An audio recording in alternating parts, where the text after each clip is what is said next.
कि अभिषेक जी हम लोग छद्मवेशी नहीं हैं जी मुंह में राम बगल में छुरी नहीं रखते हैं। जी भारतीय जनता पार्टी के साथ गठबंधन कह के मध्य प्रदेश और राजस्थान में पीठ में खंजर नहीं मारते। आप तो हाजीपुर के लोगों के लिए 12 जनपद में बना हुआ रेस्ट हाउस को तोड़वाने का काम किए। अपने पिता तुल्य चाचा को अपना खून ना होने का आपने गाली दिया। भारतीय जनता पार्टी एनडीए रूपी गठबंधन में बड़े भाई की भूमिका में है। इस विषय को हल्के में मत लीजिए कि एनडीए गठबंधन के अंदर में एक गठबंधन डेवलप करने का प्रयास चिराग पासवान कर रहे हैं। तो सुने कि कई खरमास बीत गए, कैबिनेट मंत्री बन रहे थे, अब कह रहे हैं कि सारा सीट हमारा है, अब सारा सीट हमारा है। एक सांसद जिसके साथ नहीं, एक विधायक जिसके पास जीता वो भी छोड़कर भाग गया, जिसकी जमानत उपचुनाव में जब्त होती हो, जिसके 6 विधान परिषद की सीटों पर जमानत जब्त हो रही हो, तो अब वो कहता है तो अब सिर्फ हंसी आता है। नमस्कार, आप देख रहे हैं धा न्यूज और मैं हूं अभिषेक मिश्रा। देखिए, इस वक्त हमारे साथ आरएलजेपी यानी पशुपति पारस की पार्टी के प्रवक्ता चंदन सिंह मौजूद हैं। चंदन सिंह जी, बिहार की राजनीति में जिस तरह की चर्चा चल रही है, और चर्चा नहीं चल रही है बल्कि तकरीबन ये तय माना जा रहा है कि पता नहीं आज कल परसों कभी भी नीतीश कुमार एनडीए का हिस्सा हो जाए, इसमें कहीं कोई दो राय नहीं है। ये बात अब तकरीबन स्थापित होती जा रही है। क्या असर पड़ेगा नीतीश कुमार के एनडीए में आ जाने से? देखिए, ये आदरणीय नीतीश कुमार जी अगर एनडीए में आते हैं और भारतीय जनता पार्टी एनडीए में लाती है तो बड़े भाई की भूमिका में भारतीय जनता पार्टी है, और हम वचन और कर्म से भारतीय जनता पार्टी के हर एक नीतियों में साथ में खड़े हैं अभिषेक जी। वो चाहे सीए हो, एनआरसी हो, धारा 370 हो, ट्रिपल तलाक हो, हर एक विषय में सदन में माननीय प्रधानमंत्री जी के साथ हमारे नेता और सभी सांसद हैं। हम स्वागत करेंगे अगर एनडीए में आ जाएंगे तो। हमारे नेता बराबर कहते हैं अभिषेक जी, व्यक्ति बलवान नहीं होता है, समय बलवान होता है। आपके नेता ने यह भी कहा है कि खरमास खत्म हो गया है, महीने के आखिरी में कुछ अच्छा होगा। तो बिल्कुल अच्छा होना चाहिए और बिहार के भविष्य के बारे में होना चाहिए। जिस तरीके से बिहार में जंगल राज और अपराध देखने को मिल रहा है, भारतीय जनता पार्टी जब सत्ता में आएगी तो अंकुश लगेगा, रोजगार मिलेगा, चहुमुखी विकास होगा। और देखिए, नहीं, भारतीय जनता पार्टी तरीके से प्रभु श्री राम आ रहे हैं अयोध्या में, नहीं, अगर यहाँ पर भारतीय जनता पार्टी की सरकार आ जाए, इससे बेहतर क्या हो सकता है? नहीं, भारतीय जनता पार्टी सत्ता में आएगी, क्या होगा ये आप बता रहे हैं। नीतीश कुमार एनडीए में आ जाएंगे तो क्या होगा? चर्चा यह है कि पशुपति पारस आप लोग बहुत खुश हैं, चिराग पासवान से निपटना आसान हो जाएगा, 2 चाचा मिलकर चिराग पासवान से फरियाने को तैयार हैं, ये रणनीति है। देखिए अभिषेक जी, हम लोग छद्मवेशी नहीं हैं जी, मुंह में राम बगल में छुरी नहीं रखते हैं।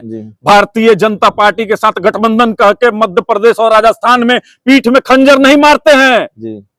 स्वर्गीय रामविलास पासवान जी आपको जमुई लेकर गए थे और आपने भी कहा था कि मैं युवा अवस्था में आया हूं और वृद्ध होकर जाना चाहता हूं, और अब सुना है कि हार के डर से हाजीपुर मेरी मां, मेरी कर्म भूमि, मेरी ये मेरा वो। अरे आप तो हाजीपुर के लोगों के लिए 12 जनपद में बना हुआ रेस्ट हाउस को तोड़वाने का काम किए। अपने पिता तुल्य चाचा को अपना खून ना होने का आपने गाली दिया और माननीय प्रधानमंत्री को 3 साल से आपने कभी विश नहीं किया है जी। संसद के लोकार्पण का आपने बहिष्कार किया। आप तो तेजस्वी का बिरयानी खाने के लिए लाल टपकाते हुए उनके दरवाजे तक गए हैं। आप किस मुंह से एनडीए में है जी? हम खुश हैं, हम खुश हैं। नहीं, दिल्ली में खिचड़ी पक रही थी, उपेंद्र कुशवाहा, जीतन राम मांझी, सब लोग डिनर पर मिले थे। क्या चल रहा है अभिषेक जी? बहुत गंभीर विषय है जी।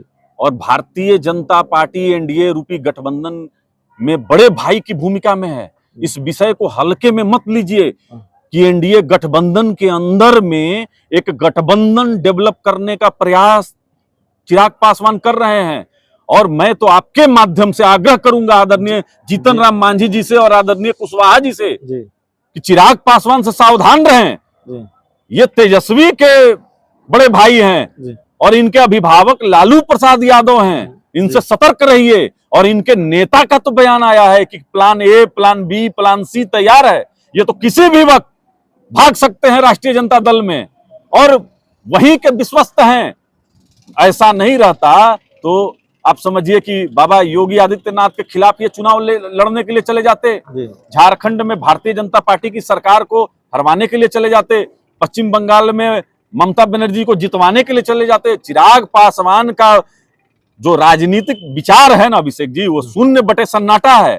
अब इनको कोई ज्ञान दे देता है कि भाई आप फलाना काम, अब हर कोई जो है अभिषेक जी, हम तो संजय दत्त जी को भी देखे कि अभी गया में आकर अपने पितरों का पिंडदान किए।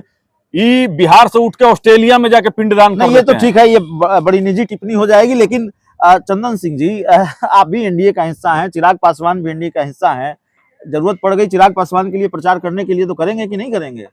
एक ही गठबंधन में हैं, गठबंधन धर्म तो यही कहता है कि भाई गठबंधन के दूसरे सहयोगी की अभी सीटों का बंटवारा होने दीजिए अभिषेक जी। हमारी 6 सीटें हैं और भारतीय जनता पार्टी के साथ जिस निष्ठा और ईमानदारी से 2014 से हम हैं, हमको स्वर्गीय रामविलास पासवान जी ने जो हाथ पकड़ाया था माननीय प्रधानमंत्री जी का, वो हम लोग ने छोड़ा नहीं है। और भारतीय जनता पार्टी ने भी हमको पूरा सम्मान दिया अपने कैबिनेट में।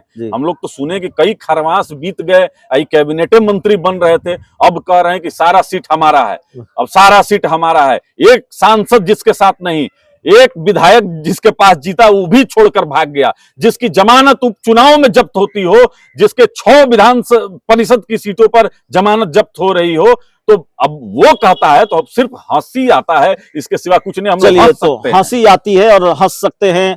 आरएलजेपी के नेता प्रवक्ता, बहुत लंबी चर्चा, विस्तृत चर्चा चंदन सिंह जी से, बहुत विस्तृत तो नहीं लेकिन कई मौजूद सवालों पर बातचीत, जो बिहार की राजनीति के घटनाक्रम है उसको लेकर, और जाहिर है चिराग पासवान को लेकर भी। इस पूरी रिपोर्ट में इतना ही। बहुत बहुत धन्यवाद।